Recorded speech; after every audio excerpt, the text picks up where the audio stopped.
Hello. देखिए, आज हम लोग पढ़ने वाले हैं। आज हम लोग का टॉपिक जो है फिज़िक्स का, ये 10th क्लास के फिज़िक्स का एक चैप्टर है जिसका नाम है विद्युत धारा। विद्युत धारा के बारे में डिस्कस हम लोग करेंगे। ये चैप्टर जो है आपका बोर्ड एग्ज़ाम में, 10th के बोर्ड एग्ज़ाम में कम से कम मिनिमम कम से कम कहिए तो 8 से 10 मार्क्स कवर करेगा। कितना मार्क्स? 8 से 10 मार्क्स। 2-3 मार्क्स कम ज़्यादा भी हो सकता है, लेकिन एवरेज इतना मान के चलिए कितना होगा। ठीक है। अच्छा, टॉपिक का नाम क्या है? टॉपिक का नाम है विद्युत धारा। विद्युत धारा का मतलब हम लोग समझेंगे, लेकिन उससे पहले इस चैप्टर में जो जो टॉपिक्स हम लोग को डिस्कस करना है, पहले आप उसके बारे में जानकारी ले लीजिए कि हम लोग को इसमें क्या पढ़ना है। देखिए, तो टॉपिक आपका लिखा हुआ है। जैसे पहला है टॉपिक आपको पढ़ना आवेश के बारे में कि आवेश क्या चीज़ होता है, कैसे इसको डेवलप किया जाता है।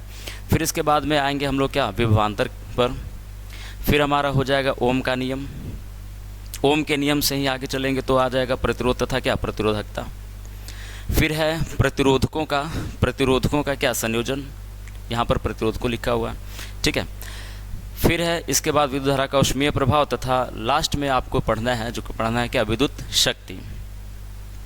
इतने सारे टॉपिक हैं जो आपको इस चैप्टर में आपका पढ़ना है। फिर इसके बाद वाला भी चैप्टर इस विद्युत धारा का चुंबकीय प्रभाव है, जो कि अगले चैप्टर में पढ़ा जाएगा। आप इस चैप्टर को अगर पढ़ लेते हैं अच्छे से, इसके बाद इसके अगला वाला जो चैप्टर है वो बिल्कुल आसानी से समझ में आएगा, जो बच्चों को जनरली समझ में नहीं आता है। ठीक है। देखिए, तो ये याद रखिए कि आप सब ये आपका 10th क्लास का इम्पॉर्टेंट टॉपिक है। चलिए, तो इसको शुरू करते हैं। देखिए, तो सबसे पहले है कि चैप्टर का नाम है हमारा इलेक्ट्रिक करंट। इलेक्ट्रिक करंट यानी कि विद्युत क्या, धारा। विद्युत का मतलब यहाँ पर हो जाएगा आवेश। ये हम लोग खाली इलेक्ट्रिक करंट का मतलब समझ रहे हैं। विद्युत का मतलब यहाँ पर आवेश हो जाएगा, और धारा का मतलब सिंपल सा होता है प्रवाह, किसी भी चीज़ का प्रवाह। लेकिन यहाँ पर जो है वो विद्युत का प्रवाह है, और प्रवाह जो है आप कह सकते हैं किसी भी चीज़ का प्रवाह हो सकता है। जैसे देखिए, अगर यही प्रवाह, इस प्रवाह के आगे आप लगा दीजिए जल, तो हो जाएगा जल प्रवाह। जल प्रवाह को बोलेंगे, जल प्रवाह को हम लोग ऐसे जल धारा भी बोल देंगे। जल धारा बोलेंगे तो इसको हम लोग क्या बोल रहे हैं, वाटर करंट। ये जो करंट होगा, ये सिर्फ करंट का मीनिंग हम लोग समझ रहे हैं। करंट का मीनिंग क्या होता है, वाटर, और ये हो जाएगा क्या, करंट। ठीक है, इसका मतलब। अच्छा, फिर है हमारा प्रवाह। अगर इस प्रवाह के अगर मान लेते हैं कि लगा दें कि आदमी, ऐसे ही बहुत सारा आदमियों का प्रवाह करवा दिया जाए, लगातार सतत करवा दिया जाए, तो हम लोग बोल सकते हैं कि वो क्या है, आदमियों का प्रवाह। तो इसको आदमी धारा भी बोल सकते हैं। ये सिर्फ हम लोग धारा वर्ड का मतलब समझ रहे हैं करंट का, जो कि जनरली लोग समझते हैं कि ये जो वायर में करंट चल रहा है वो करंट होता है। नहीं, करंट का मतलब वो करंट तो इलेक्ट्रिक करंट है, और करंट का सिर्फ मतलब होता है क्या, धारा। अच्छा, आदमी धारा हो जाएगा, जिसको हम लोग मैन करंट भी बोल सकते हैं।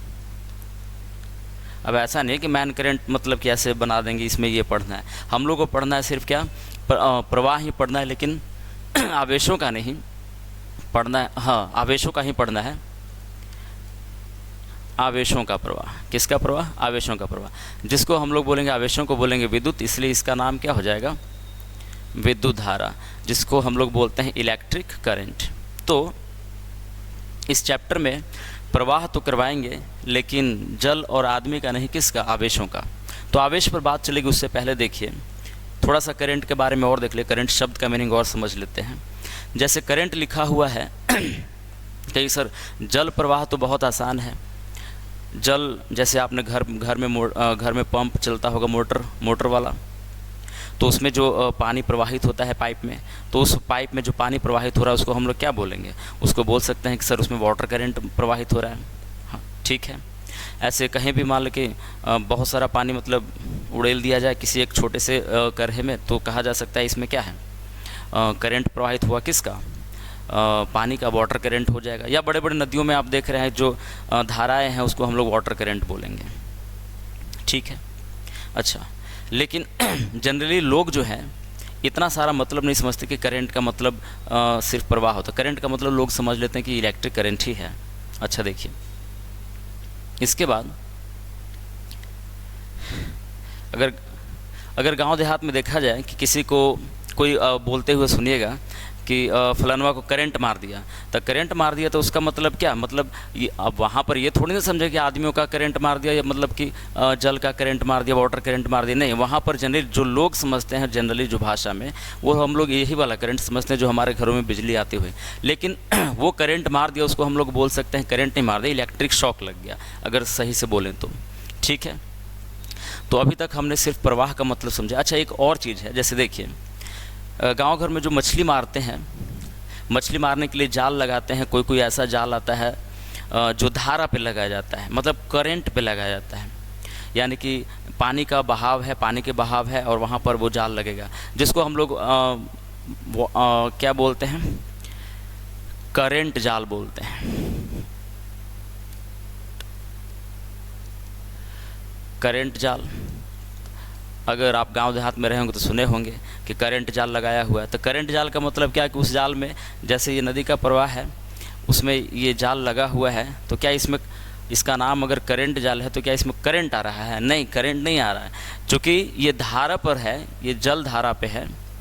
धारा है किसकी? जल की। जल धारा पर ये जाल लगाया गया है, जिसमें मछलियाँ आकर के धारा पर चढ़ती हैं तो फंसती हैं, इसलिए इसका नाम है क्या? करंट जाल, ठीक है। इतना बात समझ में आया? यानी कि अभी तक हम लोग सिर्फ सीख रहे हैं क्या? धारा। तो इसका मतलब ये हुआ कि सर धारा का यानी कि प्रवाह का तो मतलब हमको समझ में आया, लेकिन ये आवेश क्या है? ये तो हम लोग जल का प्रवाह करवा देंगे, आदमियों का प्रवाह करवा देंगे, आवेशों का प्रवाह कैसे करवाएंगे? आवेश कहाँ से लेकर के आएंगे? तो अब हम लोग चलते हैं कहाँ पर, इस आवेश को समझने की। आवेश क्या है? आवेश पर थोड़ा सा लंबा डिस्कशन चलेगा, देखिए। अच्छा, तो बात आती है किसकी? आवेश की, जिसको हम लोग बोलेंगे क्या? चार्ज, ठीक है, चार्ज कहा जाता है इसको। अब आवेश कहाँ होता है, कैसा होता है, इसको देखने के लिए आप चलिए डिटेल इसके डिस्कशन में। इसको समझने के लिए हम लोग को समझना पड़ेगा किसी पदार्थ के बारे में। ये मान लें तो कोई मटेरियल है, पदार्थ है, और आपको तो पता है ये बहुत छोटे छोटे कणों से मटेरियल बना होता है, जिसको हम लोग क्या बोलते हैं? परमाणु बोलते हैं। अणु भी अणु से भी छोटा अगर चले तो क्या, वो तो परमाणु ही मिलेगा। अब इस परमाणु की बात करें थोड़ा सा बड़ा कर, अच्छा ये है क्या भाई? ये पूरा पदार्थ छोटे छोटे किससे बना हुआ है? परमाणु से, ठीक है। अब अगर इस परमाणु की बात की जाए तो इसको आपने देखा होगा, पहले भी 9th क्लास में पढ़ा होगा। तो इसका एक सेंटर होता है जिसको हम न्यूक्लियस या नाभिक बोलते हैं। क्या बोलते हैं? नाभिक, हिंदी में अगर बोला जाता है, जिसमें प्रोटॉन प्लस क्या रहता है? न्यूट्रॉन। प्रोटॉन प्लस क्या रहते हैं?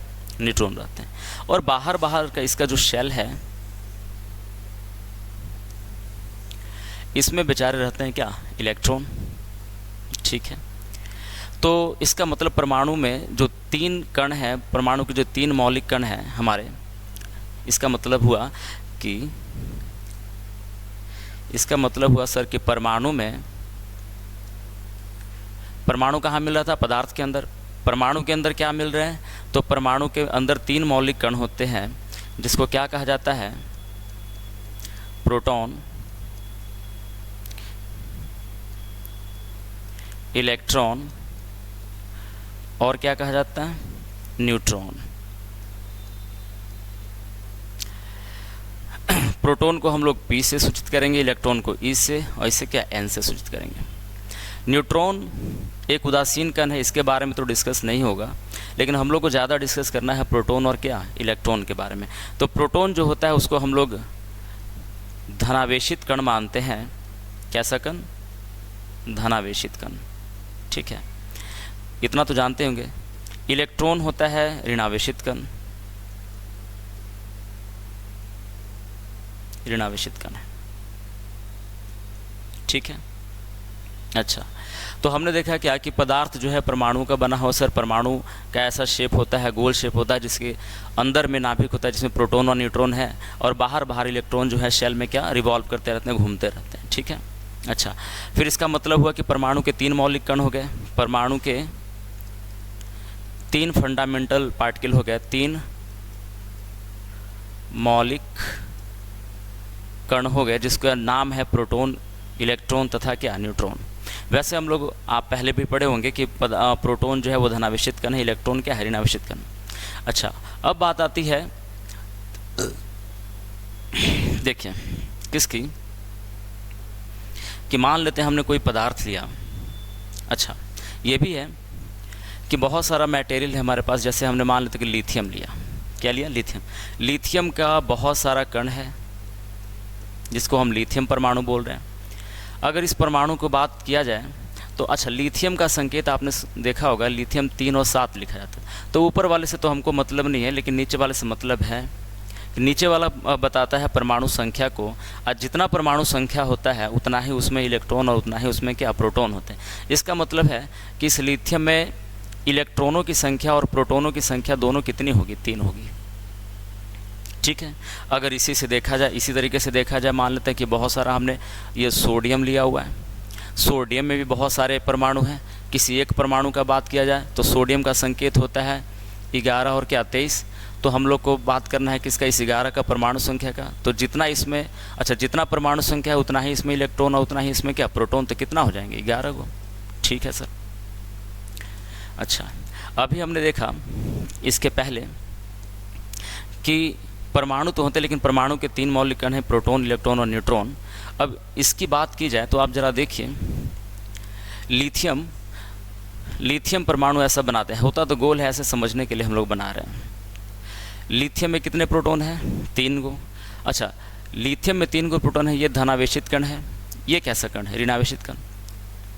देखिए, दोनों की प्रकृति अलग अलग होती है। हालांकि आवेश जो है एक पदार्थ का मतलब क्या प्रॉपर्टी है, और इलेक्ट्रॉन और प्रोटॉन एक दूसरे को कैंसिल आउट करते हैं, इसलिए एगो को मान लिया गया प्लस, एगो को मान लिया गया माइनस। प्रोटॉन इसमें धनावेशित कण है और इलेक्ट्रॉन को क्या ऋणावेशित कण माना गया है। तो इसमें लिथियम परमाणु की बात करें तो लिथियम में प्रोटॉनों की संख्या यानी कि प्लस की संख्या कितनी होगी? 3। तो माइनस की संख्या भी कितनी होगी? 3। ठीक है। ये परमाणु ये क्या है? ये परमाणु है जिसमें 3 प्लस है और 3 क्या है? माइनस। अच्छा, इसी तरीके से मान लें सोडियम है, तो सोडियम का भी देखा जाए तो सोडियम में कितने? 11 गो प्लस है और 11 गो क्या है? माइनस है। ठीक है।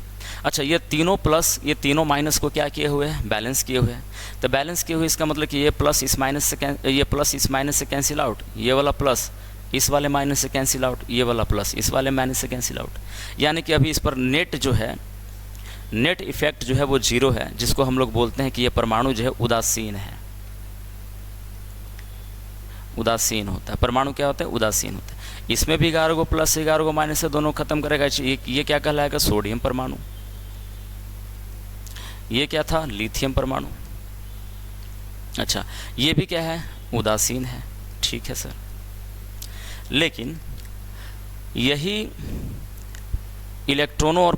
प्रोटॉनों और इलेक्ट्रॉनों की संख्या अगर गड़बड़ हो जाए किसी एक परमाणु में तो आवेश उत्पन्न हो जाता है। यानी कि आवेश जो है वो कैसे डेवलप होगा? सो देखिए, जैसे मान लेते हैं कि अभी हमने ये डिस्कस किया लिथियम का, इसको हम लोग कुछ ऐसा बना लेते हैं। देखिए कि 3 गो प्लस था सर और 3 गो क्या था? माइनस। अच्छा, इलेक्ट्रॉन जो है वो इस न्यूक्लियस के बाहर रहते हैं, तो इनका आना जाना बाहर से अंदर या अंदर से बाहर इनका आना जाना संभव होगा। लेकिन प्रोटॉन बेचारा न्यूक्लियस के अंदर है, इसका आना जाना संभव नहीं होगा। यानी कि जब भी आएंगे और जाएंगे तो एक ही पार्टिकल आएगा जिसका नाम है क्या? इलेक्ट्रॉन। तो देखिए, ये मान लेते हैं कि लिथियम का एक परमाणु की हम बात कर रहे हैं, और ये परमाणु में मान लेते हैं कि ये एक इलेक्ट्रॉन जो है वो बाहर भाग गया। तो जैसे ही ये माइनस बाहर भाग गया तो क्या छोड़ के गया? प्लस। ये वाला माइनस इस वाले प्लस के साथ कैंसिल आउट है, ये वाला माइनस इस वाले प्लस के साथ कैंसिल आउट है। लेकिन ये को तो प्लस बच गया ना, तो ये को प्लस बच गया तो इसका जो स्ट्रक्चर कुछ हो जाएगा कुछ ऐसा, 3 प्लस 2 माइनस, जिसमें से ये 2 माइनस तो अभी भी बैलेंस कर रहे हैं, ये को प्लस बचा हुआ है। यानी कि लिथियम पर क्या आ गया? प्लस आ गया। और ये क्या था? ये सिर्फ लिथियम था, ये परमाणु था, और ये क्या है, ये आयन भी कह सकते हैं। या ये जो एक परमाणु की बात की है, ये एक परमाणु हमारा कौन सा आवेशित हो गया, धन आवेशित हो गया। देखिए जितने धन आवेश होते हैं उतने क्या, जितने धन आवेश उतने क्या, जितने धन आवेश उतने ऋण आवेश। ऋण आवेश एगो चला गया, यानी कि इलेक्ट्रॉन का, इस इलेक्ट्रॉन का क्या हुआ है, स्थानांतरण हुआ है, ट्रांसफ़र ऑफ इलेक्ट्रॉन हो गया किसी एक बॉडी से दूसरे बॉडी में, या बाहर निकल गया। तो जैसे ही इलेक्ट्रॉन निकला तो वो अपने प्लस वाले पार्टनर को क्या छोड़ करके चला गया। इसका मतलब है कि प्लस वाला पार्टनर तो यहाँ पर रह ही जाएगा, इसके लिए कोई माइनस है नहीं। अच्छा, ये दोनों प्लस, ये दोनों माइनस के साथ बैलेंस थे, तो ये वाला प्लस तो बेचारा बच गया ना, इसलिए इसका नाम क्या हो गया, लिथियम प्लस, और ये जो हो गया वो धनावेशित हो गया। ठीक है, तो अभी ज़रा बताइए कि हमने जो पदार्थ लिया था, क्या लिया था, हमने ढेर सारा लिथियम लिया था। अब उस लिथियम में एगो दोगो परमाणु थोड़ी ना है, उसमें तो बहुत सारा परमाणु, और हर एक परमाणु से एक इलेक्ट्रॉन क्या भगा दिया जाए तो उस पर क्या आएगा, एगो प्लस आएगा। तो ऐसा ढेर सारा अगर इलेक्ट्रॉन भागेगा तो सब पर क्या आएगा, प्लस आएगा कि नहीं आएगा। इसका मतलब है कि ये जो लिथियम जो पदार्थ था, जो परमाणुओं का बना हुआ था, ये परमाणुओं का बना हुआ था। अच्छा, परमाणुओं का बना हुआ था तो ये कैसा होगा, उदासीन, क्योंकि हर एक परमाणु में जितने प्लस थे उतने क्या माइनस थे, और हर एक परमाणु के जितने प्लस उतने माइनस कैंसिल आउट करके तो हर एक परमाणु उदासीन है। और ये हर एक परमाणु उदासीन, तो ऐसे बहुत सारे परमाणु हैं, तो सब परमाणु उदासीन है। इसका मतलब ये परमाणुओं से बना हुआ पदार्थ भी क्या है, उदासीन है। ठीक है सर, इस पर कोई चार्ज नहीं है। लेकिन जैसे ही हमने ये काम करवा दिया, मतलब क्या, इलेक्ट्रॉनों का स्थानांतरण करवा दिया, और इलेक्ट्रॉनों का स्थानांतरण हो गया तो इसका कुछ स्ट्रक्चर ऐसा हो जाएगा। अब इस पे खाली पॉजिटिव चार्ज रहेंगे, पॉजिटिव चार्ज दिखाई देंगे, और ये जो है वो हो जाएगा हमारा क्या, धनावेशित कण। इसका मतलब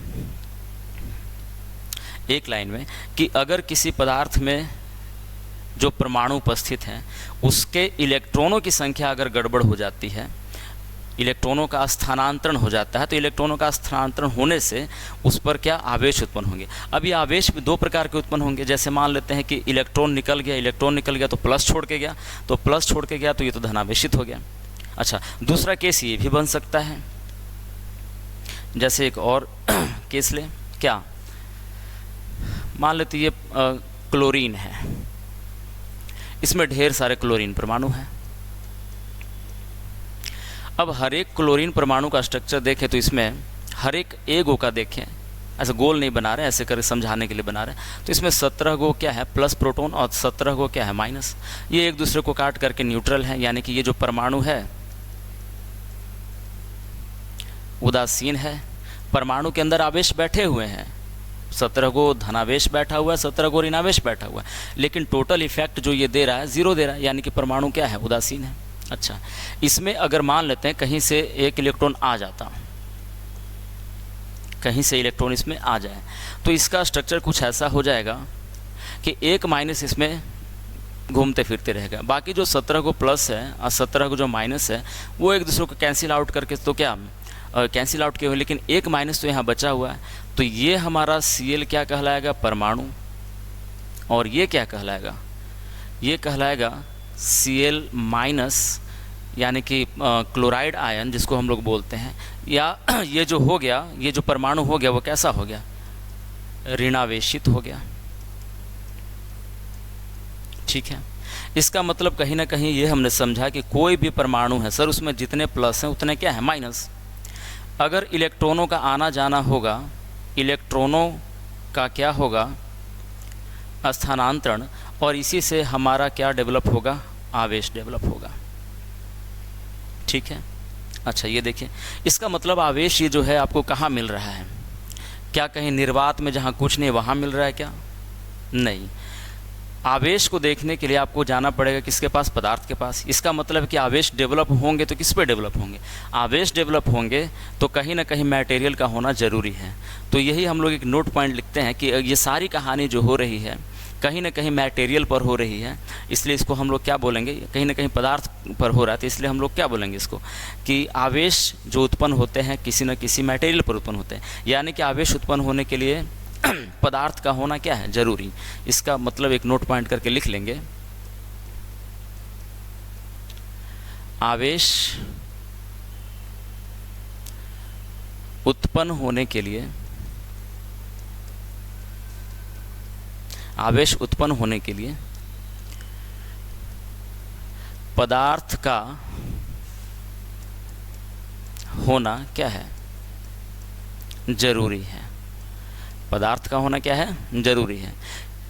अगर पदार्थ नहीं होगा, अगर मटेरियल नहीं, तो आप इलेक्ट्रॉन प्रोटॉन निकालिए कहाँ से, मटेरियल ही तो बना हुआ है परमाणु से। अब परमाणु के अंदर इलेक्ट्रॉन प्रोटॉन और क्या है, न्यूट्रॉन है। यानी कि इसका मतलब है कि अगर आपको आवेश देखने हैं तो आपको जाना पड़ेगा पदार्थ के यहाँ, पदार्थ के अंदर क्या, परमाणु के यहाँ, ठीक है। अच्छा, अब एक और सवाल बताइए, ये जो पदार्थ है ये तो बना हुआ है किससे, परमाणुओं से। ये छोटे छोटे मान लेते हैं परमाणु हैं। तो कहा जाए कि कोई भी पदार्थ जो है, अगर इसमें इलेक्ट्रॉन का न ट्रांसफ़र हुआ है, न आया है न गया है, दोनों में से कोई क्रिया नहीं हुई है, इलेक्ट्रॉन ट्रांसफ़र नहीं हुआ है, तो जो परमाणु थे वो तो उदासीन होते हैं। तो इसका मतलब ये पूरा का पूरा जो मटेरियल है ये क्या होगा, उदासीन होगा। ये पूरा का पूरा मटेरियल उदासीन होगा। अच्छा, उदासीन का मतलब कि इसमें नो चार्ज। अच्छा, नो चार्ज का मतलब नहीं होता है, चार्ज होता है लेकिन नेट इफेक्ट जो होता है वो क्या, अच्छा जैसे मान लेते हैं कि ये वाला परमाणु, इसमें एगो प्लस है एगो माइनस है, एक दूसरे को कैंसिल आउट किए हुए हैं। इसमें भी एगो प्लस है एगो माइनस है, एक दूसरे को कैंसिल आउट किए हुए हैं, ठीक है। इसी तरीके से जितना सारा परमाणु है उसमें जितने प्लस उतने माइनस सबको क्या बैलेंस किए हुए हैं। इसलिए ये इस पदार्थ को हम लोग क्या बोलते हैं कि ये उदासीन है। तो क्या आपसे पूछा जाए कि इस पदार्थ के अंदर जो उदासीन पदार्थ है इसके अंदर आवेश है कि आवेश नहीं है, तो आपका जवाब क्या होगा कि आवेश नहीं है। आवेश बैठे हुए हैं लेकिन संख्या में बराबर प्लस माइनस बैठे हुए हैं, ठीक है। इसका मतलब कोई भी पदार्थ है उदासीन ही है लेकिन उसके अंदर अगर देखा जाए तो उसमें अंदर आवेश बैठे हुए हैं, लेकिन नेट इफेक्ट जो है, अगर नेट चार्ज की बात करें, चार्ज तो है लेकिन नेट चार्ज कितना, नेट का मतलब टोटल, टोटल का मतलब इसको प्लस और माइनस को टोटल कीजिए क्या, ये जीरो इफेक्ट देगा, ये भी क्या देगा, जीरो इफेक्ट। इसलिए सारे के सारे क्या जीरो इफेक्ट देंगे, जब तक इलेक्ट्रॉन आया और गया नहीं तो जीरो इफेक्ट ही देंगे। इसलिए हम कहते हैं कि नेट चार्ज जो है किसी बॉडी पे वो क्या, किसी उदासीन बॉडी पे वो क्या है, ज़ीरो। और अगर ये कहा जाए कि नेट चार्ज जीरो है लेकिन क्या इसके अंदर आवेश बैठा हुआ है कि नहीं बैठा, हाँ तो बिल्कुल आवेश बैठा हुआ है। आवेश है लेकिन समान संख्या में, जितने प्लस उतने क्या माइनस। तो ये सारा डिस्कशन क्या हुआ आवेश के बारे में। तो यहाँ पर आवेश का डिस्कशन ख़त्म हुआ। जरा बताइए अभी तक हमने जितना सीखा, विद्युत धारा की कहानी देख रहे थे, इसमें हम लोग धारा का मतलब समझे, फिर इसके बाद आवेश का डिस्कशन हुआ कि आवेश क्या होता है, कैसे इसको डेवलप किया जाता है। इसका मतलब कहीं ना कहीं आवेश को डेवलप करने के लिए इलेक्ट्रॉनों का क्या होना चाहिए, स्थानांतरण होना चाहिए। तो एक और लाइन हम लोग लिख लेंगे, ये सारा आप डिस्कशन देखें। अच्छा, यानी आवेश जो उत्पन्न हुआ है किसी पदार्थ में, अच्छा पदार्थ में तो प्लस और माइनस बैठे हुए हैं, उदासीन है, नेट इफेक्ट ज़ीरो है, जब तक इलेक्ट्रॉनों का ट्रांसफ़र नहीं होगा तब तक क्या आवेश उत्पन्न नहीं होंगे। इसका मतलब क्या कि आवेश उत्पन्न होने के लिए क्या जरूरी है, इलेक्ट्रॉनों का स्थानांतरण। आवेश किस पर उत्पन्न होते हैं, तो पदार्थ पर, ठीक है। तो ये तो हमने नोट पॉइंट अभी लिखा था कि आवेश उत्पन्न होने के लिए क्या पदार्थ का होना जरूरी है, ऐसी पदार्थ में से इलेक्ट्रॉन क्या होंगे, निकलेंगे। अच्छा तो हम लोग लिखेंगे एक और नोट पॉइंट, इलेक्ट्रॉनों के स्थानांतरण, इलेक्ट्रॉनों के स्थानांतरण से आवेश क्या होते हैं, उत्पन्न होते हैं।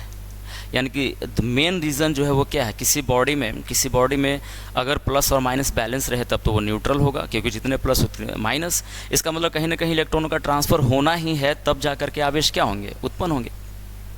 या तो बॉडी में से इलेक्ट्रॉन क्या करिए, निकालिए, ठीक है, या तो फिर बॉडी में किसी भी वस्तु में इलेक्ट्रॉन क्या आ रहा है, इस प्रकार से आवेश उत्पन्न। इसमें आपका ये जब इलेक्ट्रॉन निकलेगा तो वो हो जाएगा क्या, धनावेशित।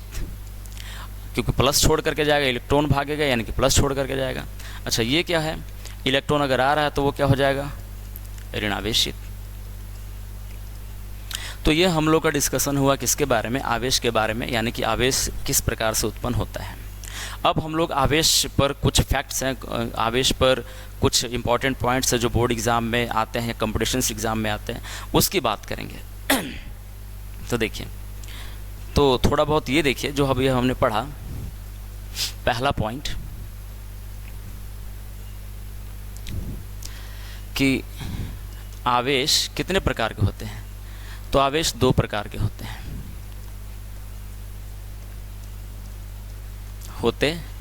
ठीक है। 2 प्रकार के होते हैं, इसमें से एक हो जाएगा आपका धनावेश और एक हो जाएगा क्या, ऋणावेश, ठीक है।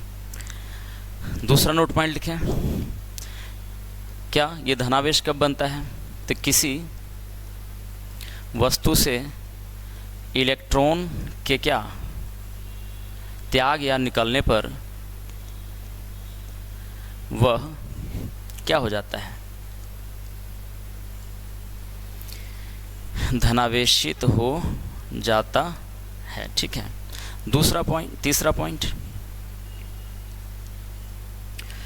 किसी वस्तु में या किसी वस्तु द्वारा कहें, किसी वस्तु द्वारा इलेक्ट्रॉन के क्या ग्रहण किए जाने पर वह क्या हो जाता है, ऋणावेशित हो जाता है।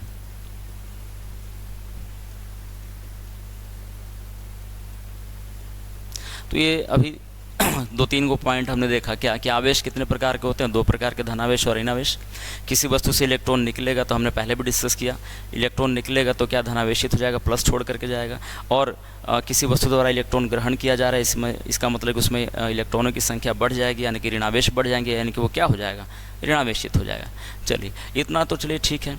अब है कुछ और पॉइंट, 8-10 को पॉइंट है, देखते हैं। और अगला पॉइंट क्या है, आवेश तो उत्पन्न हो रहा है सर, इस आवेश को हम लोग, किसी वस्तु पर जो आवेश उत्पन्न हो रहा है इसको हम लोग सूचित करते हैं क्यू से। तो ये भी नोट पॉइंट लिख लेंगे। आवेश जो डेवलप हो रहा है, आवेश को क्यू से क्या किया जाता है, सूचित किया जाता है।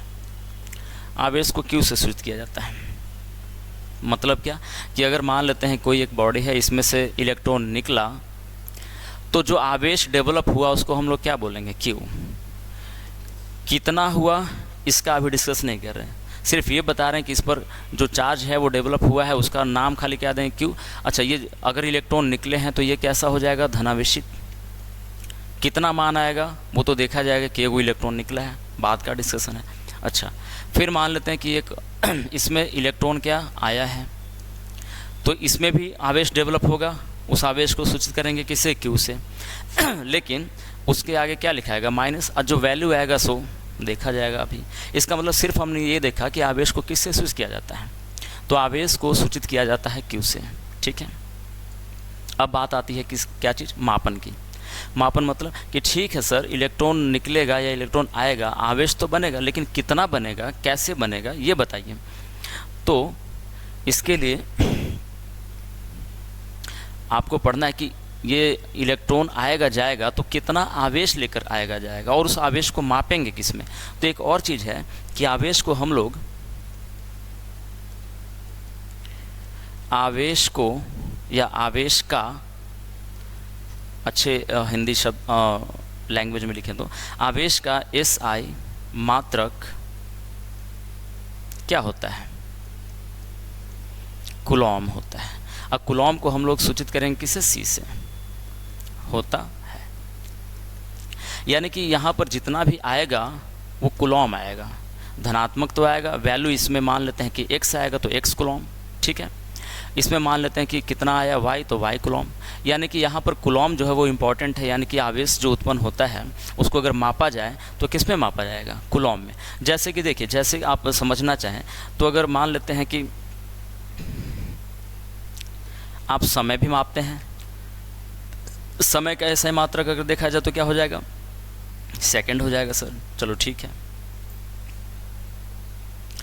इसी तरीके से अगर मान लेते कोई दूरी नाप रहा है, तो दूरी नाप रहा है वो किस में नापेगा, मीटर में। कोई ज़रूरी नहीं कि मीटर में ही नापेगा, एसआई की बात करें तो मीटर में, एसआई की बात करें तो क्या सेकंड में यहाँ पर समय को। अब समय को और भी मापना है तो और भी इसका नापना है, और भी नापने योग्य चीज़ें हैं अवेलेबल, जैसे मिनट में भी माप सकते हैं, घंटा में माप सकते हैं, दिन महीने साल सारे में माप सकते हैं। अच्छा, लेकिन एसआई की बात जब होगी तो उसके लिए क्या आएगा, हमारा सेकंड आएगा। दूरी का मात्रा क्या होता है, दूरी को किस में नापते हैं, तो मीटर में नापते हैं, किलोमीटर में भी नापा जा सकता है, लेकिन एसआई की बात हो रही तो क्या रहेगा, मीटर। इसी तरीके से आवेश किसी वस्तु पर डेवलप होगा तो उसको किस में मापा जाएगा, तो उसको मापा जाएगा सर क्या, कूलॉम में। यानी कि ये जो कूलॉम है, ये जो कूलॉम है वो क्या है, मात्रक है। अब मात्रक को अगर देहाती में अगर सीखे तो क्या आप बोल सकते हैं कि जो कूलॉम है वो नपना है, नपनवा, जैसे देहाती में बोला जाए तो किसी चीज़ को नापना, जैसे दूध का नपना हुआ, जैसे द्रव्यमान का नपना हुआ, द्रव्यमान का नपना अगर देखें तो केजी हुआ, मीटर का नपना हुआ क्या, नपना का मतलब नापने वाला चीज़ या जिस चीज़ में उसको हम लोग नाप रहे हैं, ठीक है। तो इसका मतलब हमको जो कूलॉम है वो कूलॉम हमारा क्या है, मात्रक है। किसका मात्रक है, आवेश का। किसका मात्रक है, आवेश का। चलो ठीक है, इतना बात आया समझ में। तो आवेश को क्यू से सूचित किया जाता है, कितना आएगा, वो जो चीज़ आएगा वो किस में आएगा, कूलॉम में, कि इतना कूलॉम आया है। अगर इलेक्ट्रॉन निकला है तो प्लस लिखेंगे, और अगर इलेक्ट्रॉन आए हैं वस्तु में तो क्या, माइनस लिखेंगे। यहाँ पर जैसे एक एक्स और वाई डेटा लिया गया कि मान लेते हैं कि एक इसमें एक्स कूलॉम है, उसमें क्या वाई कूलॉम है, लेकिन एक सटीक वैल्यू आएगा। जैसे देखिए, जैसे बात करें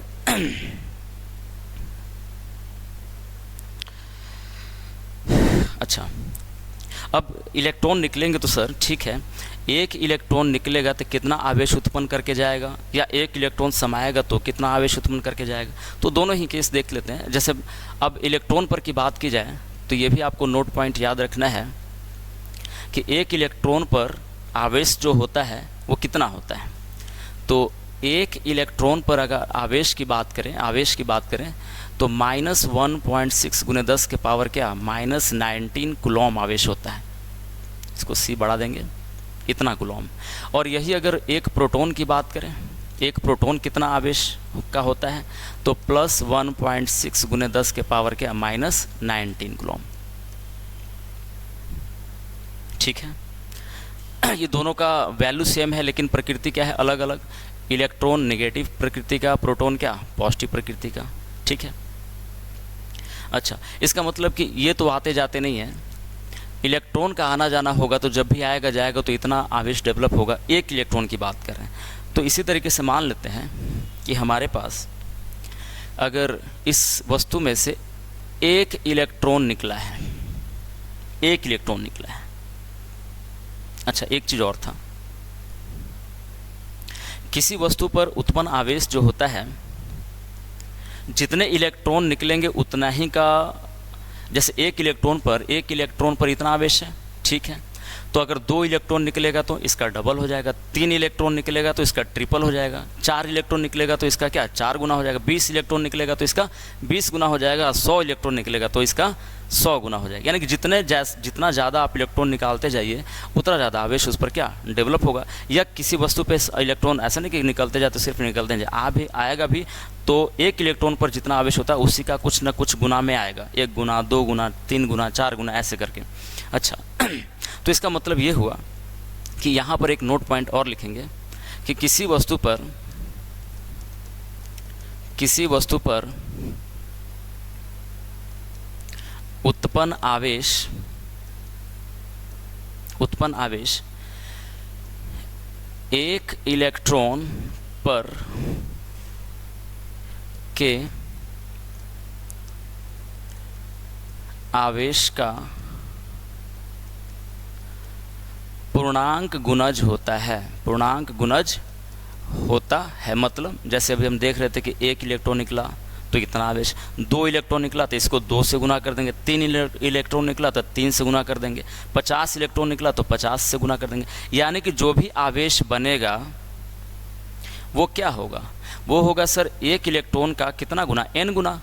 n गुना का मतलब जितना आप इलेक्ट्रॉन निकाले उतना रख दीजिए, और साथ में आप प्लस और क्या माइनस भी दे सकते हैं। अगर इसको गणितीय रूप में ऐसे लिखे तो मैथमेटिकल रूप में प्लस और माइनस का मतलब क्या है, जब इलेक्ट्रॉन निकलेगा तो प्लस लिखा जाएगा कि धनावेश आया है उस वस्तु पर, और जब मान लेते इलेक्ट्रॉन आएगा तो उस पर क्या माइनस लिखा जाएगा।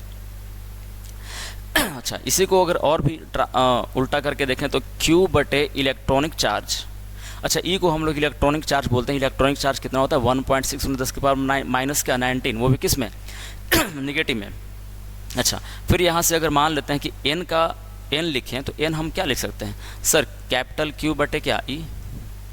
तो ये दोनों ही फॉर्मूले यूज होते हैं, इन दोनों से सवाल आपके बोर्ड एग्ज़ाम में यहाँ से रह सकता है। देखिए, जैसे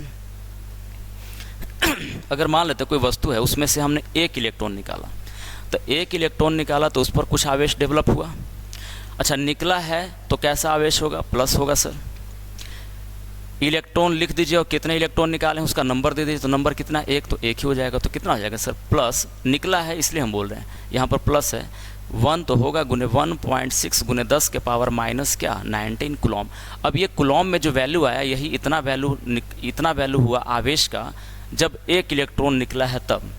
ठीक है, अगर कोई वस्तु इसमें से मान लेते हैं कि एक इलेक्ट्रॉन निकाल करके 1 दर्जन इलेक्ट्रॉन निकाल दें।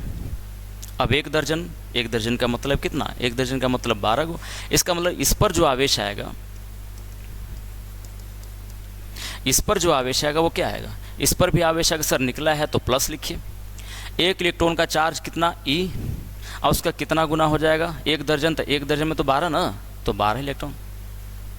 अब टोटल आवेश देखा जाए तो प्लस 12 गुने 1.6 गुने 10 के पावर माइनस क्या 19 कूलॉम, क्योंकि एक इलेक्ट्रॉन पर इतना होता है। इसी तरीके से अगर कहा जाए कि किसी वस्तु में इलेक्ट्रॉन निकला नहीं, आया है, तो बताइए कितना आवेश होगा। तो वो आवेश जो Q लिखा जाएगा, एक इलेक्ट्रॉन पर के आवेश का कितना गुना, n गुना। अगर एक इलेक्ट्रॉन है तो 1 रख देंगे। अच्छा, आया है तो क्या माइनस चार्ज, ये आवेश जो बनेगा वो कैसा बनेगा, नेगेटिव। सो दिस इज -1 × 1.6 गुने 10 के पावर माइनस क्या 19 कूलॉम। इतना कूलॉम आवेश बनेगा सर जब एक इलेक्ट्रॉन किसी वस्तु पे आया है तो। अगर मान लेते इसी जैसा इसको भी ले लें कि मतलब 1 दर्जन आया है, 1 दर्जन इलेक्ट्रॉन आए हैं, इसमें कितना भी लिया जा सकता है, 100 गो 200 कितना भी। अच्छा, तो ये क्या हो जाएगा, इस पर जो आवेश उत्पन्न होगा उसको क्या बोलेंगे, Q। कैसा डेवलप होगा, निगेटिव चार्ज हो जाएगा। 1 इलेक्ट्रॉन का कितना गुना हो जाएगा सर, 12 गुना हो जाएगा, कि 1 दर्जन में कितने होते हैं 12। इसका मतलब -12 गुने 1.6 गुने 10 के पावर माइनस 19 क्या कूलॉम। इतना आवेश डेवलप होगा सर। एक एग्जाम्पल और कर लेते हैं, अच्छा सा, थोड़ा सा टेक्निकल। अब जैसे कह दिया जाए कि एक वस्तु है, इसमें से 1 मोल इलेक्ट्रॉन निकल गए हैं, 1 दर्जन ना बोल करके 1 मोल। अब 1 मोल समझ में आना चाहिए, नहीं अगर आता है तो देख लीजिए। 1 मोल का मतलब होता है कितनी सारी वस्तुएं, जैसे 1 दर्जन में देखो, 1 दर्जन अगर लिखते हैं तो 12 वस्तुएं। इसी तरीके से 1 मोल लिखेंगे तो 6.022 गुने 10 टू द पावर 23, इतने सारी वस्तुएं 1 मोल की बात होती है। अच्छा, 1 मोल इलेक्ट्रॉन निकला है तो इसमें जो आवेश डेवलप होगा सर Q, वो होगा। अच्छा, निकला है तो सर प्लस लिखेंगे। 1 इलेक्ट्रॉन के आवेश का कितना गुना, 1 मोल गुना, तो 1 मोल में कितना, इतना। तो चलिए अभी ऐसे लिख लेते हैं 1 मोल, है ना। तो प्लस ये 1 मोल का मतलब हो जाएगा सर 6.022 गुने 10 टू द पावर क्या 23 इंटू इलेक्ट्रॉनिक चार्ज कितना होता है, तो 1.6 गुने 10 के पावर माइनस क्या 19 कूलॉम। चलो ठीक है। अब ये जो अंक है ये 6.022 गुने 1.6 एक साथ रख लीजिए। ये 23 है, 23 में से पावर 23 है यहाँ पर, प्लस में यहाँ पर माइनस में 19 है, तो घटाएंगे तो कितना आएगा 10 के पावर क्या 4 कूलॉम। इसका जो वैल्यू आता है वो काउंट कर लीजिएगा। मतलब हम लोग सिखाने के लिए बता रहे हैं कि कैसे होगा। अच्छा, यही 1 मोल इलेक्ट्रॉन इसमें निकला है और यही 1 मोल इलेक्ट्रॉन इसमें आएगा, तो यही इसमें 1 मोल इलेक्ट्रॉन आ जाएंगे तो क्या होगा, तो जो चार्ज होगा सर Q वो क्या होगा, सिर्फ खाली क्या लग जाएगा माइनस। अब वैल्यू सारा यही वाला लिख देंगे, कितना 6.022 1.22 into 10 to the power into 1.6 into 10 to the power 4 coulomb approximate, इतना गुना करके देख लीजिएगा। इसका मतलब है कि आपने ये सीखा कि किसी वस्तु से इलेक्ट्रॉन जब निकलेगा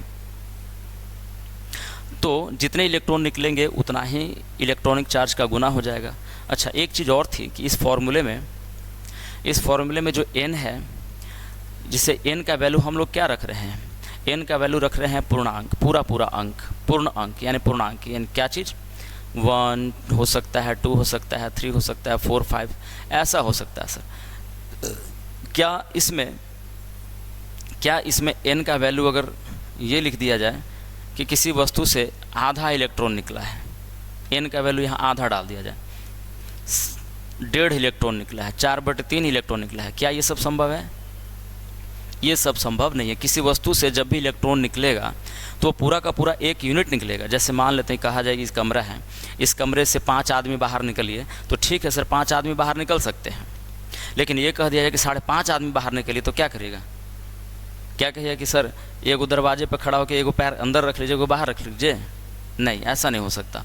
ठीक है, तो 5 आदमी कह दे तो 5 आदमी बाहर निकलेंगे, 4 आदमी कह दे तो 4 आदमी बाहर निकलेंगे, 4.5 आदमी बाहर निकले, ऐसा पॉसिबिलिटी नहीं है। इसी तरीके से यहाँ पर पदार्थ में 1 इलेक्ट्रॉन निकल सकता है, 2 इलेक्ट्रॉन निकल सकता है, 5 इलेक्ट्रॉन निकल सकता है, 100। अगर ये कह दिया जाए कि 5.5 इलेक्ट्रॉन निकला, ये संभव नहीं है। 7.5 इलेक्ट्रॉन निकला, 4/3 इलेक्ट्रॉन निकला, ये सब संभव नहीं है।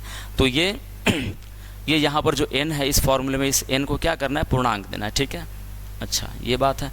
किस तरीके से डेवलप हुआ ये भी हमने देख लिया। अच्छा, अब इसके बाद देखते हैं, ये एक सवाल देखिए, पूछा जाता है, क्वेश्चन पूछा जाता है बहुत, काफ़ी सारे कंपटीशन में भी फ्रिक्वेंटली पूछा जाता है ये, कि 1 कूलॉम आवेश कितने इलेक्ट्रॉनों से बनता है? 1 कूलॉम आवेश कितने इलेक्ट्रॉनों से बनता है? दिया क्या हुआ, 1 कूलॉम, और निकालना क्या है, कितने इलेक्ट्रॉन। कितने का मतलब किसका वैल्यू, n का वैल्यू। दिया क्या, चार्ज दिया हुआ, चार्ज मतलब क्या, q, तो q और n। अच्छा, q दिया हुआ है आपका, n आपसे पूछ रहा है कितना होगा। अच्छा, इसको 2 तरीके से बनाए, एक आप फॉर्मूले से बना लीजिए, q बराबर n इंटू ई। ठीक है, तो n का वैल्यू निकालना है, तो n का वैल्यू निकालना है तो आप q बटे क्या, इलेक्ट्रॉनिक चार्ज, ऐसे बोल सकते हैं। अच्छा, इससे पहले अगर और अगर मतलब समझ करके बना तो आप ऐसे बना सकते हैं कि sir 1.6 into 10 to the power -19 coulomb is equal to कितना इलेक्ट्रॉन, 1 इलेक्ट्रॉन। इतना आवेश होता है कितने इलेक्ट्रॉन पर, 1 इलेक्ट्रॉन पर। तो 1 कूलॉम आवेश कितने पर होता है? तो अगर यहाँ पर इतना सारा कूलॉम था तो 1 इलेक्ट्रॉन, तो 1 कूलॉम कर दें तो अब ये संख्या जो है इसको बटा मिल गई, तो जैसे 1/1.6 इंटू 10 टू द पावर -19 इतने सारे इलेक्ट्रॉन का इलेक्ट्रॉन यहाँ पर रहेगा, कूलॉम का यहाँ पर कूलॉम बचा हुआ रहा, यानी कि 1 कूलॉम में कितना इलेक्ट्रॉन, इतने सारे इलेक्ट्रॉन। अभी इतने सारे इलेक्ट्रॉन को काउंट कीजिएगा तो 1/1.6 की अगर बात करें, ये 10 टू द पावर -19 ऊपर जाएगा, ये हो जाएगा 10 टू द पावर 19, इतने सारे इलेक्ट्रॉन। इसका वैल्यू आता है 0.625 इंटू 10 टू द पावर 19 इतने सारे इलेक्ट्रॉन हमारे क्या होंगे, निकलेंगे। ये संख्या है, ठीक है, इतने सारे इलेक्ट्रॉन। अच्छा, और इसमें से एक 10 निकाल के इसके साथ गुना कर दो, ये हो जाएगा 6.25 into 10 to the power 18 electron. कितने कूलॉम में, 1 कूलॉम में। और ये जो है ये याद रखिएगा, डायरेक्ट भी ऑब्जेक्टिव में आता है कि 1 कूलॉम आवेश बनाने के लिए कितने इलेक्ट्रॉन लेने पड़ेंगे, कितने इलेक्ट्रॉन निकलेंगे, कितने इलेक्ट्रॉन समाएंगे। सिर्फ हम कूलॉम की निकलने और समाने की बात नहीं कर रहे हैं, हम लोग सिर्फ बोल रहे हैं क्या कि 1 कूलॉम आवेश चाहे तो पॉजिटिव बनाने के लिए चाहे तो नेगेटिव बनाने के लिए कितने इलेक्ट्रॉन निकाले जाएंगे या फिर कितने इलेक्ट्रॉन क्या ग्रहण किए जाएंगे। तो इलेक्ट्रॉनों की संख्या जो आएगी वो आएगी इतनी 6.25 गुना 10 टू द पावर क्या 18। इसको अगर इस सूत्र से भी बनाना चाहें जो हमारा ये चल रहा था, तो इसमें हम n का वैल्यू अगर दें तो n निकालें तो n q मतलब इलेक्ट्रॉनिक चार्ज कितना है 1 कूलम। एक इलेक्ट्रॉन पर चार्ज कितना होता है। अच्छा, यहाँ पर जो E लिखा हुआ है वो E हम लोग इसको संख्या में व्यक्त किया है, यहाँ पर ये इलेक्ट्रॉनिक चार्ज लिखना है। तो ये होता है सर 1.6 गुना 10 के पावर माइनस 19 कूलम। कूलम से कूलम गया। अच्छा, 1/1.6 है गुना 10 के पावर क्या 19, इतने सारे। ये फिर से हमारा वही आ जाएगा 6.25 गुना 10 के पावर क्या 18। इतने सारे इलेक्ट्रॉन एक कूलम के लिए। कितने कूलम के लिए? एक कूलम। इसी तरीके से पूछा जा सकता है, आप बना सकते हैं, आप साइड में बना भी लीजिएगा। अगर ये कह दिया जाए कि 100 कूलम आवेश, चलो अगले वाले में कर ही लेते हैं। 100 कूलम ऐसे लिख लिया जाए। क्वेश्चन है कि 100 कूलम आवेश उत्पन्न करने के लिए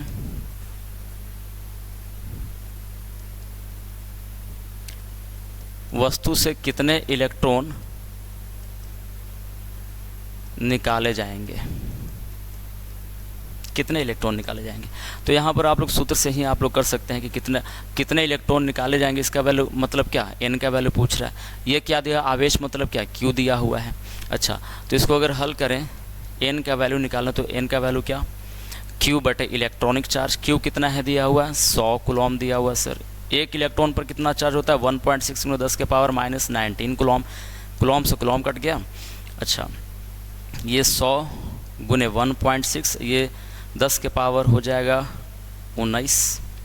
चलो ठीक है। और अगर अच्छे से गुना करें इसको तो सॉरी ये नहीं होगा। अब 1.6 तो बटा में था ना, 1/1.6 ऊपर लिखा गया था। अच्छा, तो ये 1/1.6 0.625 इंटू क्या 100 गुने क्या 10 के पावर ये 19 है। अब एक काम करते हैं, एक 10 जो है इसके साथ ले लेते हैं, एक 10 उसके साथ ले लेते हैं।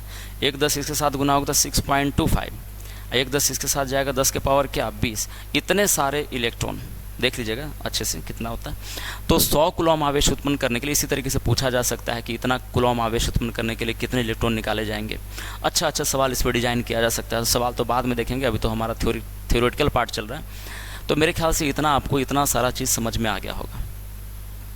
अब बात आती है किसकी, एक और चीज़ डिस्कस करते हैं। देखिए,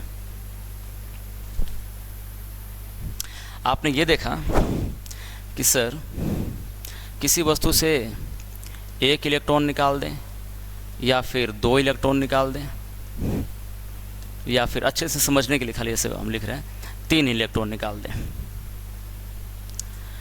एक इलेक्ट्रॉन कितना आवेश कैरी करता है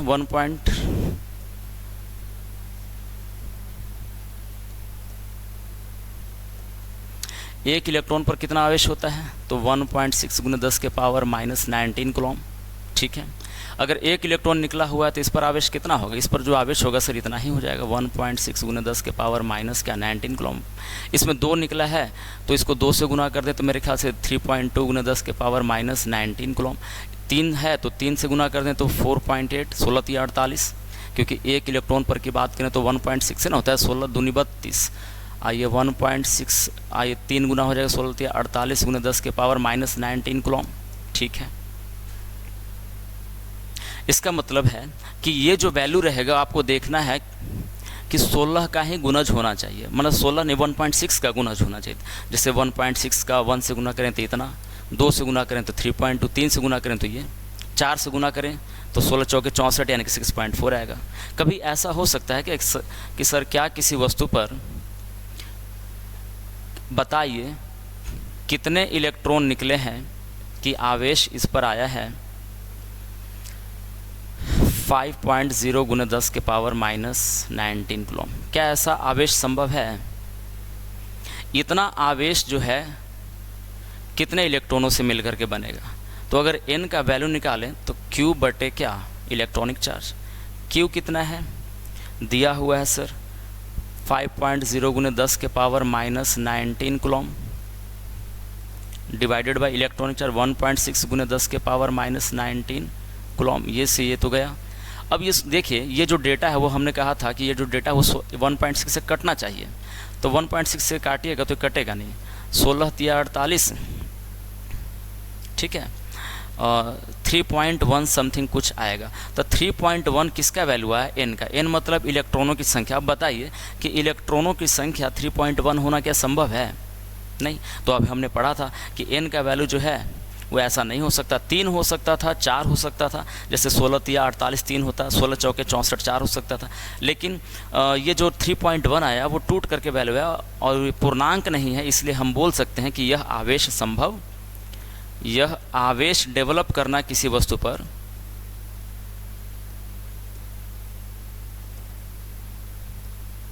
यह आवेश संभव नहीं है। तो संभव क्या है कि 1.6 का ही कुछ गुना होना चाहिए, 3 गुना 4 गुना 5 गुना, ऐसा नहीं कि कुछ भी लिख देंगे। तो इसका मतलब कि आवेश भी डेवलप करते हैं तो उसमें भी कुछ पॉसिबिलिटी है कि कितना आवेश डेवलप होगा, कितना आवेश डेवलप नहीं होगा। अब इसी तरीके से एक क्वेश्चन आपका आता है बड़ा फेमस आपके बोर्ड एग्ज़ाम में, अब बहुत लगभग पूछा जाता है ये। अब देखिएगा, लिखा हुआ रहेगा कौन सा आवेश संभव नहीं है। ऑप्शन दिए रहेंगे 4 ठो, जैसे ये 3 पॉइंट,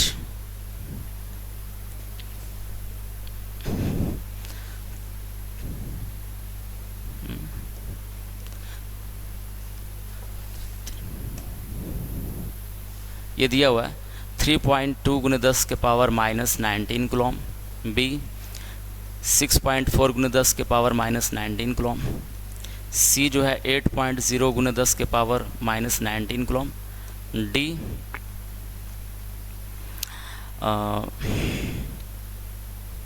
6.0 गुने 10 के पावर -19 कूलम। अब बताइए, अब कुछ नहीं करना, ये जो पहले वाले जो नंबर्स हैं ये 3.2 को डिवाइड मारिए 1.6 से, 16 दूना 32 2 आता है सर, 16 चौके 64, यहाँ 4 आ जाता है, इनका वैल्यू 16 25 80, और ये तो 6 है, ये कटेगा क्या 1.6 से? नहीं कटेगा। नहीं कटेगा तो इसका मतलब आप काट के देख लीजिए, इसका वैल्यू जो है वो पूर्णांक नहीं आएगा काटने पर, इसका मतलब ये संभव नहीं है चार्ज, ठीक है। या फिर आप ऐसे निकाल सकते हैं, एन का वैल्यू यहाँ पर कितने इलेक्ट्रॉनों से निकल करके बना, तो क्यू कितना दिया हुआ 6.0 गुने 10 के पावर -19 कूलम, बट कितना 1.6 गुने 10 के पावर -19 कूलम। ये से तो ये गया, लेकिन 16 से ये काटिएगा तो 16 चौके 64, यानी कि 3.3 पॉइंट समथिंग आएगा, जो कि नहीं आना चाहिए, ठीक है। पूर्णांक आना चाहिए था, और यहाँ पर दशमलव में आ जा रहा है, भिन्न में आ रहा है, इसको ये संभव, तो ये आवेश संभव नहीं है, ठीक है। मेरे ख्याल से इतना आपको समझ में आया होगा। अच्छा, आगे बात करते हैं। आगे जो है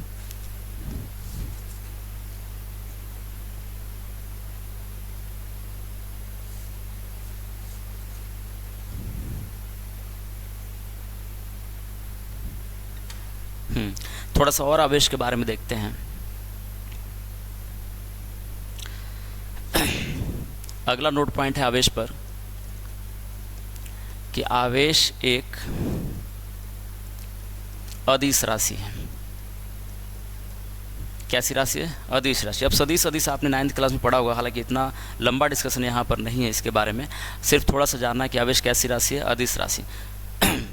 इसको दिशा से कोई मतलब नहीं है, ठीक है। इसके बाद देखते हैं, फिर हम देखेंगे कि समान आवेशों के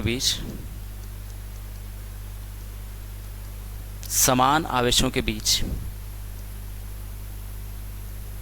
प्रतिकर्षण होता है।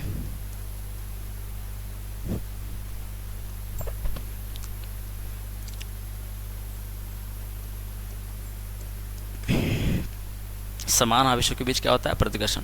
अब जैसे मान लेते हैं कि ऐसा हो, प्लस है ये पॉजिटिव चार्ज कोई वस्तु, ये भी पॉजिटिव चार्ज, दुनिया का ही नेचर है कि जो सेम प्रकृति का है वो एक दूसरे को देखना नहीं चाहता, ठीक है।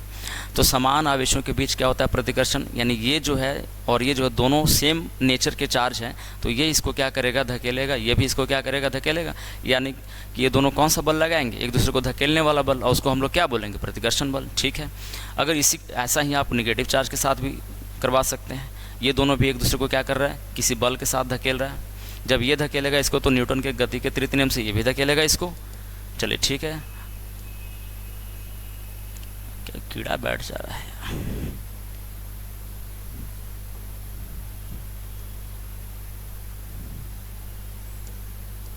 एफ से, ठीक है। अब ये एफ की जानकारी हमको नहीं लेनी कि एफ कितना होगा सर, कितना वैल्यू आएगा, ये आप 12th क्लास में आएगा तो कूलॉम के नियम से देखा जाएगा कि ये कितना कितना आवेश है तो कितना बल लगा, उसका डिस्कशन नहीं है। चलो देखो, अच्छा ये क्या था, ये था प्रतिकर्षण बल। ये सब बातें जो है आवेश पर ही चल रही हैं, इतना डिटेल डिस्कशन है, जरा देखिए। अच्छा फिर है विपरीत आवेशों के बीच क्या होता है, आकर्षण, दुनिया का ही नेचर है, आकर्षण होता है। दुनिया में कहीं भी देखिए तो अपोजिट जो है, अपोजिट जो नेचर वाले हैं उसी के बीच क्या होता है, आकर्षण होता है। तो यहाँ पर भी वही सेम चीज़ है कि अगर मान लेते एक पॉजिटिव चार्ज है और एक क्या है, नेगेटिव चार्ज, ये इसको क्या करेगा, आपके धकेलेगा नहीं, ये इसको क्या करेगा, खींचेगा, ये भी इसको क्या करेगा, खींचेगा किसी बल के साथ, और ये जो बल लगे वो कैसा बल होगा, आकर्षण बल, ठीक है। ये भी आवेश का ही एक प्रॉपर्टी है। अच्छा अभी जो बल लग रहा है, इस बल को थोड़ा सा और डिटेल में देखें तो एक चीज़ हम पढ़ेंगे,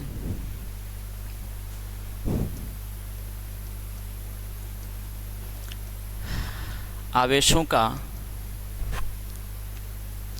आवेशों के चारों तरफ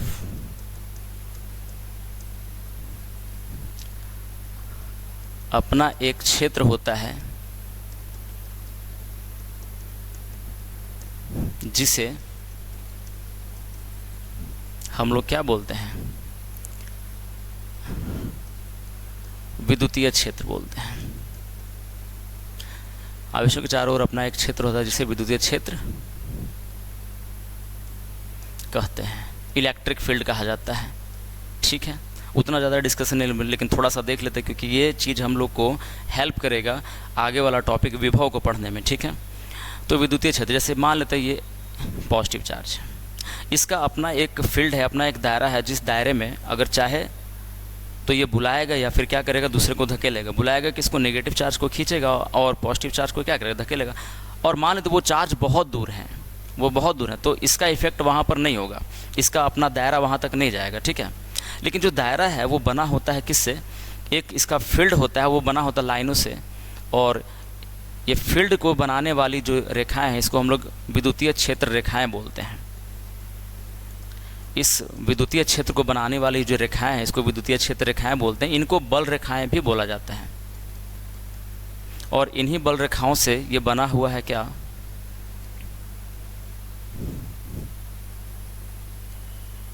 विद्युतीय क्षेत्र।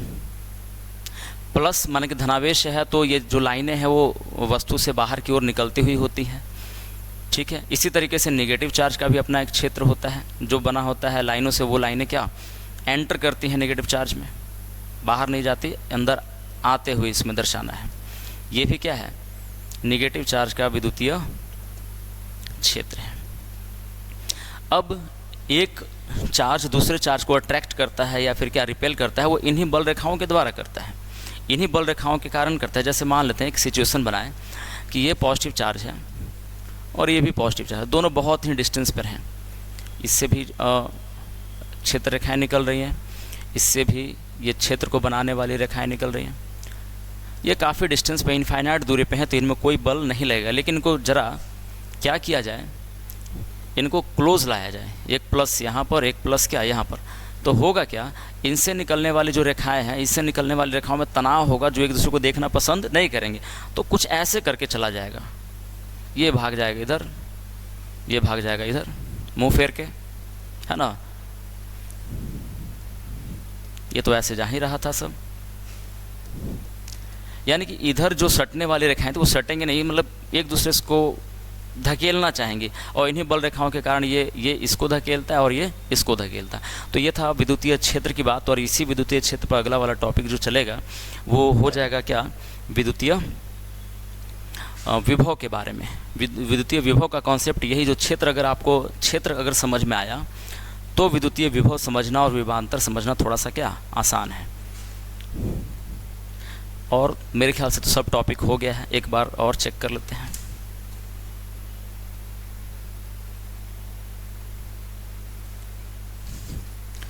हाँ तो देखिए, ये आपका इंट्रोडक्शन पार्ट था, ये पूरा क्लास इंट्रोडक्शन पार्ट था विद्युत धारा का, और इसमें विद्युत धारा के टर्म्स डिफाइन किए गए, थोड़ा सा आवेश के बारे में डिस्कस किया गया, आवेश का पूरे जितने सारे पॉइंट हो सकते थे उतने सारे हमने पॉइंट डिस्कस किए हैं।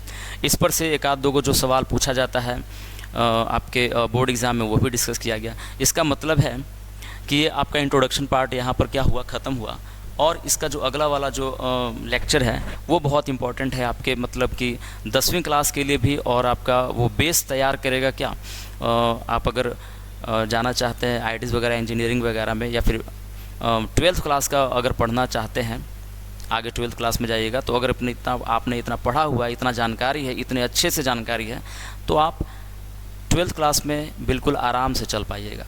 और अगर रट करके पढ़ रहे हैं तो फिर 12th क्लास में नहीं चल पाएगा। तो इसलिए इस वीडियो को देखिए, इस पर से जो सवाल बनते हैं वो बनाइए, और भी आगे लेक्चर आते रहेंगे, ठीक है। और हमारे साथ जुड़े रहिए। हमारा जो यूट्यूब चैनल है विद्या बोर्ड के नाम से, उस विद्या बोर्ड पर आप क्या करिए, जुड़े रहिए, सब्सक्राइब भी करते रहिए, और दूसरों से भी करवाइए, और शेयर भी करते रहिए, ठीक है। हम आपके लिए अगला वीडियो भी जल्द से जल्द लेकर के आएंगे, ठीक है। धन्यवाद।